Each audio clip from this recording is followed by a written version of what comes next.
Before watching the video, don't forget to subscribe the channel and enable bell notification to never miss an update from us. Hello everyone and welcome. This is Ashima, and in this video we'll be talking about everyday news events. So all the important news events related to the past days are going to be covered in this video, and this video is going to be helpful for all exam aspirants. So whether you're preparing for any banking examination or any other one-day examination, this video is going to be helpful for you, and this is going to help you keep in touch with all the news events, so you can watch it till the end because it's all an informative video.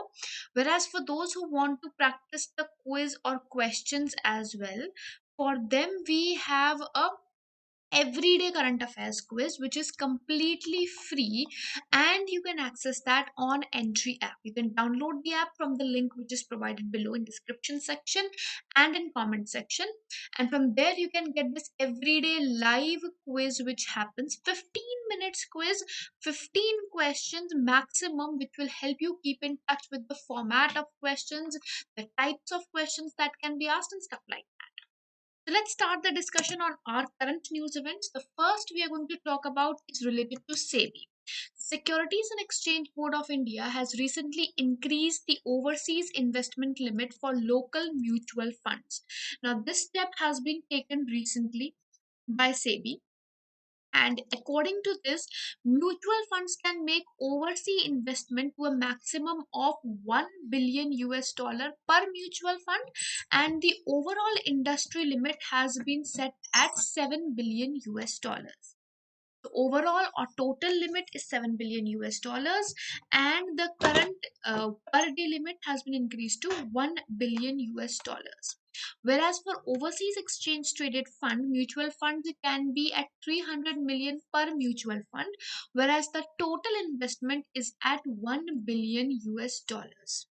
Right, so these are the two changes which have happened over here. Now, what are exchange traded fund that we are talking about?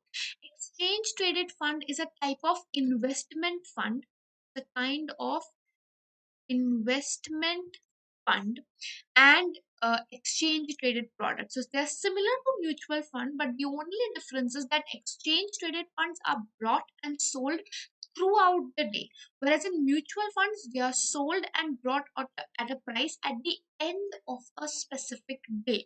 So ETF holds assets like currencies, stocks, bonds, currencies, commodities, gold bars, which can be brought all day together. You can purchase it at any time, you can sell it at any time. Whereas on mutual funds, you have a particular day or the closing day and an opening day for the purchase of it. Right?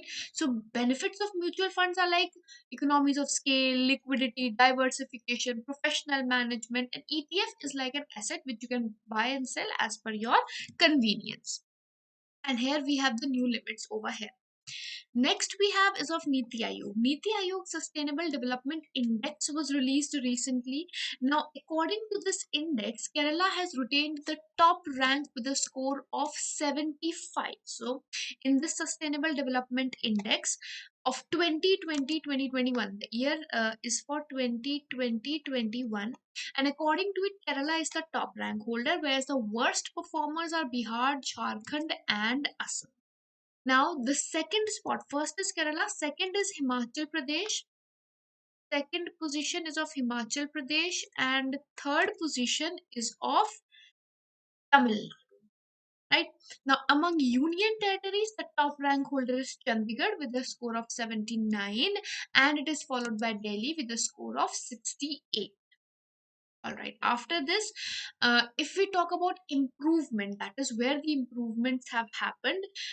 In terms of major improvers, Mizoram is there, which has improved with approximately 12 points. Haryana has improved with a scale of 10 points, and Uttarakhand has improved with 8 points. They are the top gainers. Now, if we talk about last year, in last year, 12 or more states were in the front runners, whereas now in 2019, 10 states were there. And sorry, in last year, there were 10 states which were, you can say, the front runners or the leaders, whereas now in 2020 we have 12 states which are front runners. Right, 12 more states have been added on this list. Apart from that, India's overall sustainable development goal score has increased from 60 to 66. So we have gained by 6 points in sustainable development goals, and that being increasing in sustainable goal 6, which was clean water and sanitation, and sustainable goal 7, which is affordable and clean energy. Right? These are two categories where we have gained the maximum, or where we have gained in sustainable development goals. Third news event related to RBI monetary policy. So recently a bi-monthly monetary policy recap had happened, and in that interest rates have been kept unchanged. No change has been witnessed over here. Whereas in other terms, so in terms of repo rate, reverse repo rate, we don't have much changes. Whereas there are various policies which have been launched, like monetary policy has opened 15,000 crore rupees liquidity window for contact intensive sectors like hotels and tourism sector. Government Security Acquisition Program 2.0, in which there is going to be purchase of bonds, and bonds are going to be purchased by Reserve Bank of India. So RBI is going to purchase bonds, and GSAP, Government Security Acquisition Program 2.0, is going to be launched, and the worth is estimated at 1.2 trillion rupees. Right. Then we have, in liquidity front, the securities purchase of 40,000 crore in June quarter is expected, and 1.2 lakh crore in September quarter under GSAP 1.0 is going to happen now. So in GSAP 1.0, we have expected liquidity at 40,000 crore, which was kept in June quarter, which is expected for June quarter, and 1.2 lakh crore in the month of September. Then interest rates unchanged, as I told you, repo rate is at 4%, reverse repo rate 3.35%. Not much of the changes have been witnessed over here, right? All right. Then we have a few one-liners. Niti Aayog has submitted names of public sector undertakings or PSUs that will be privatized to core group of secretaries on disinvestment. Now, over here, names have not been revealed yet. So, further, what developments are there, they are going to be released soon. But the privatization of public sector banks is expected by the financial year 2022, and disinvestment is still going on for raising the funds. So two public sector banks and one general insurance company is going to be privatized as per the budget of 2021-22, and the responsibility of identifying where it should be done is being given to Niti Aayog. Now there's a panel which has been created, which comprises of members of Niti Aayog, Economic Affairs Secretary, Expenditure Secretary, and stuff. So there's a whole panel which has been designated, for which we have a special video created. And after that, now when the report has been submitted, it goes to alternative mechanism, and then it's going to be finalized by the cabinet, which is going to be headed by the Prime Minister of India, the Prime Minister. Then we have union government, which has extended the validity period of TET, or Teachers Eligibility Test Qualifying Certificate. So earlier it used to be 7 years, but this duration has been increased to lifetime. That is, now a TET certificate is going to be valid for a lifetime, and this decision is going to be effective from 2011. That is effective in a retrospective form. Right? So, this decision has been taken by the Education Minister, that is Ramesh Pokhriyal Nishank ji. TET is conducted by the state governments, whereas you must have heard about CTET. Now CTET is conducted by CBSE. So there are two different ones. CBSE conducts a CTET, whereas state government conducts the TET, or Teacher Eligibility Test. Archaeological Survey of India, or ASI, has found 3 caves in Buddhist caves complex, that is in Nashik, Maharashtra. So these 3 caves have been found, which are of historical importance, definitely, and they have been discovered. They have been discovered about 2 centuries after the Trayarashmi Buddhist caves were found. Indian Institute of Technology, IIT Hyderabad, has developed nanofiber based oral tablets of amphotericin B, which is AMB, and these tablets are going to be helpful for the fungal infection going on right now, that is mucormycosis or black fungus. It was initially created for Kala Azar, but now the studies have been going on for its implementation in the fungal infection treatment as well. Then we have Social Justice and Empowerment Minister Thawar Chand Gehlot ji. He is going to launch Senior Care Aging Group Engine or SAGE project, and it was launched on 4th of June 2021, where all the services which are being provided to senior citizens is going to be available on this platform. HDFC Bank has planned to become carbon neutral by 2031-32. It's looking for reducing its emissions, energy, water consumption, that is reducing all the carbon emission. And it will increase the renewable energy operations under it, and it is going to work in environmental, social, and corporate governance strategy for its implementation. And with these efforts, HDFC is supporting India's commitment, which is towards renewable energy development. Labor Employment Ministry has set up expert group which is going to provide technical inputs and recommendations on fixation of minimum wages and national floor for minimum wages as well. Now, this expert panel has been created under the Director of Institute of Economic Growth, that is Ajit Mishra ji. Ajit Mishra ji is the one who is going to head this panel. Earlier, this panel was formed in 2018 under Anup Satpathy ji.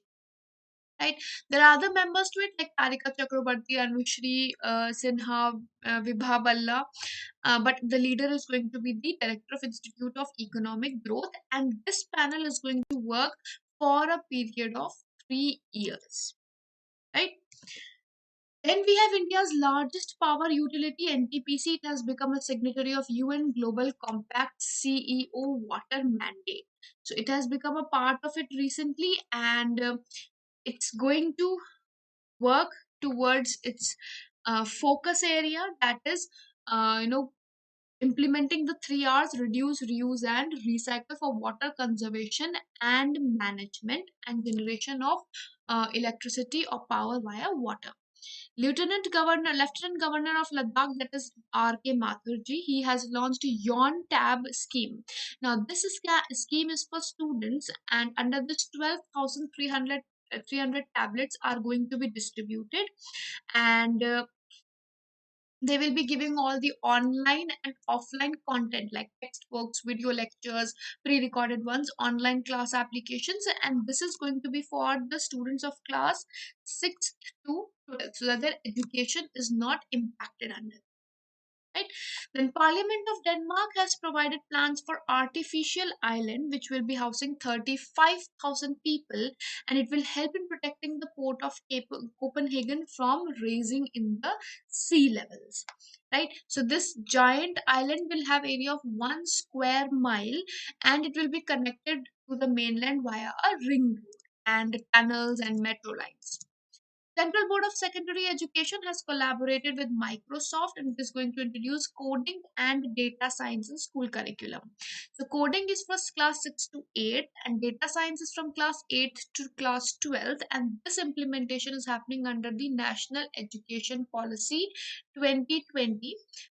And in this, Microsoft has already created a textbook along with NCRT, and now they are going to implement it, that is bring in the teacher training and how the education, like educating teachers about it, bringing quality teachers and stuff like that. As per Geological Disaster Technology Research and Development Center, Indonesia's Merapi volcano on Mountain Merapi, it has erupted 4 times with lava spreading to 1500 meters from the crater.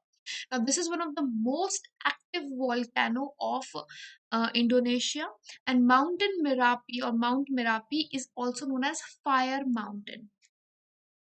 Then we have Kerala government, which has launched a knowledge economy mission to boost the job prospects of the state by supporting the knowledge workers or the educated people. They are going to be given opportunities for job under this knowledge economy mission, under which there is also going to be a fund which is going to be created, and this fund is going to be helping in the implementation. right? And then we have Defense Acquisition Council DAC, which has cleared a mega project to build 6 conventional submarines for Indian Navy, which is going to cost around 43,000 crores, right? So this project has been approved recently, right, by DAC, and under strategic partnership mode, this has been accepted. Right now, request for proposal for Make in India project of P75 is also going to be issued under this. First submarine will take more than 7 years to enter into service right now. Right, so it's not currently entering into service, it's going to take more than 7 years. World Environment Day is being observed on 5th of June under the theme Ecosystem Restoration. And the host this year was Pakistan for World Environment Day. Film Division was organizing Oasis of Hope online festival on environment, and it was focusing on the same theme as the World Environment Day, that is ecosystem restoration. Right? So it was held on 5th and 6th of June because it's a 2-day festival. And then we have Indian Council of Agriculture Research, ICAR, Indian Institute of Spices Research, IISR, who have got patent for black pepper micronutrient foliar formulation, for which it had submitted application in 2013. So finally, for black pepper micronutrient foliar formulation, we have got a patent. World Sustainable Development Summit 2021 was held under the theme Redefining Our Common Future, Safe and Secure Environment for All. Right? And in this summit, the Environment Minister of India was present. The Union Minister for Environment, Forest and Climate Change, that is Prakash Javadekar ji, he was present in this.